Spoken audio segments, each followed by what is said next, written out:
হঠাৎ রাজকন্যার বিয়ের শোভাযাত্রা ভেঙে পড়ল। তার পালকি নিচে পড়ে গিয়ে চূর্ণবিচূর্ণ হয়ে গেল। সেই দুর্ঘটনায় রাজকন্যার গলা ভেঙে সে মারা গেল।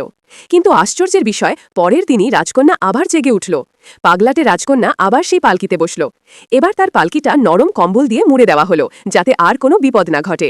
তারা কিছুদূর যেতেই সামনে হাজির হলো কিছু শত্রু। শুরু হলো দুই পক্ষের প্রচণ্ড যুদ্ধ।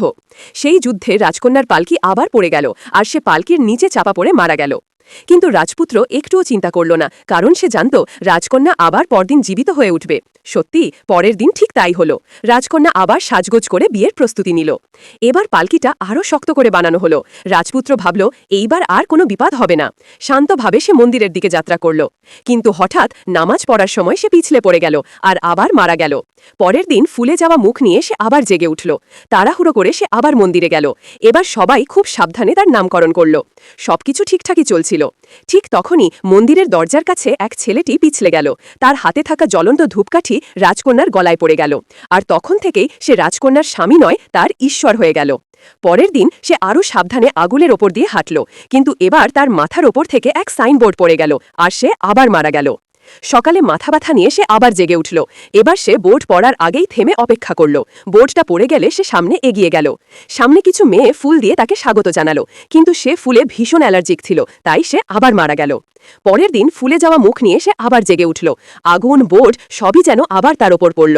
ঠিক তখনই উপর থেকে একখানা ইট এসে তার মাথায় পড়ল। এক দাস ছুটে এসে তাকে বাঁচাতে গিয়ে তার গায়ে ঝাঁপ দিল, কিন্তু সে নিজেই রাজপুত্রের মাথায় পড়ে মারা গেল। তারপর বহু চেষ্টা করেও আর কিছুতেই কিছু হল না। রাজকন্যা এভাবে ১৫০ বার মারা গেল। অবশেষে এক সাহসী যুবক তার সঙ্গে বিয়ে করল। এবার সব ঠিকঠাক চলছিল। তারা অবশেষে মন্দিরে পৌঁছালো। খুশিতে দাসরা তাকে এক গ্লাস পানি দিল। কিন্তু কিছুক্ষণ পরেই রাজকন্যার পেট ব্যথা শুরু হলো। তখন সে বুঝল পানিটা বিষাক্ত ছিল। তার মুখ দিয়ে ফেনা বেরোতে লাগলো, আর সে আবার মারা গেল। এবার সে বুঝল সে প্রতিদিনই মারা যাচ্ছে। সে ভাবল যতদিন এই অভিশাপ থাকবে সে কোনোদিনই বিয়ে করতে পারবে না। তাই সে স্পষ্ট জানিয়ে দিল সে আর বিয়ে করবে না। কিন্তু রানী কিছুতেই রাজি হল না। জোর করে তাকে আবার বিয়েতে বাধ্য করল। এবার রাজকন্যা বোর্ড থেকে নেওয়া নামেও রাজি হল না। শেষমেশ সৈন্যরা এসে তাকে টেনে নিয়ে গেল বেঢে মন্দিরে। ঠিক বিয়ের মুহূর্তে তার ছোট বোনের সঙ্গে ঝগড়া লাগলো। বোন রেগে গিয়ে তাকে ঠেলে দিল, আর রাজকন্যা জলে পড়ে ডুবে মারা গেল।